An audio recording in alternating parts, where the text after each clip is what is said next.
Frankfurt'ta Uygur gençleri insan hakları için gösteri düzenledi. Frankfurt şehrindeki Uygur gençliği insan hakları ihlallerine dikkat çekmek amacıyla etkileyici bir gösteri düzenledi.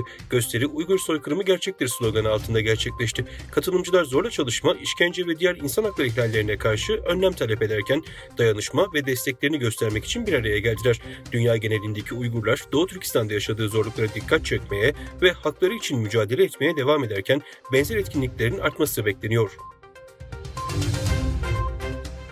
Frankfurt'ta Alman Film Enstitüsü Film Müzesi'nde İpek Yolu'nun Ardına Bakış adlı duygusal bir etkinlik düzenledi.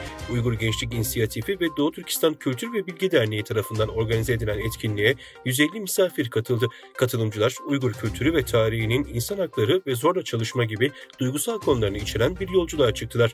Akşamın dikkat çeken anları Uygur Gençlik İnisiyatifi'nin etkileyici şiir performanslarıyla bu performanslar Uygur topluluğunun tutkusunu ve umudunu yansıttı. Esma Memti'nin, Sila Noyan, Amina Tursun ve Nurettin Abdülcelil gibi isimler katılımcıları etkileyici sözlerle dokundurdu. Etkinlik Uygur topluluğuna destek arttıran sıcaklık ve dayanışma dolu bir akşam olarak geçti. Çin Deprem Ağları Merkezi'nden yapılan açıklamaya göre sabah saatlerinde merkez üssü Uygur Özel Bölgesi yanı Doğu Türkistan'a bağlı Kızılsu Kırgız Özak ilinin Akçay ilçesi olan 5,8 büyüklüğünde sarsıntı kaydedildi. Yerin 11 kilometre derinliğinde meydana gelen depremde ilk belirlemelere göre can kaybı veya hasar olmadı. Dün aynı bölgede 5,3 büyüklüğünde bir deprem daha kaydedilmişti. Geçtiğimiz haftalarda kamuoyuna sızan verilere göre Çin hükümeti özel firmalarla anlaşarak hacker kiralıyor. Çin hükümeti 8 yıl boyunca Güney Kore, Tayvan, Hong Kong, Malezya, Hindistan ve diğer Asya ülkelerinin veri tabanlarına ve iletişim ağlarına sızmaya çalışıyor.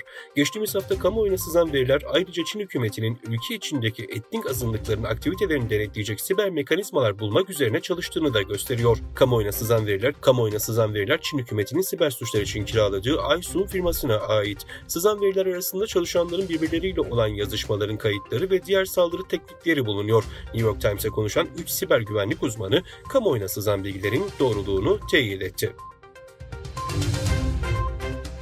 Fransa'nın başkenti Paris'te onlarca çiftçi Cumhurbaşkanı Emmanuel Macron'un katıldığı uluslararası tarım fuarını bastı. Macron'un istifasını isteyen çiftçilerle polis arasında arbede çıktı. Macron çiftçi sendikası temsilcilerini ve sektörün diğer paydaşlarını 3 hafta içinde Élysée Sarayı'nda ağırlayacağını vurguladı. Kanada ve İtalya Rusya'nın işgali altında bulunan Ukrayna ile güvenlik anlaşması imzaladı. Böylece İngiltere, Almanya, Fransa ve Danimarka'ya Kanada ile İtalya'da katılmış oldu. Rusya'nın Ukrayna işgalinin 2. yıl dönümünde Kiev'e destek ziyaretinde bulunan Kanada ve İtalya liderleri Ukrayna Devlet Başkanı Volodymyr Zelenski ile bir araya geldi.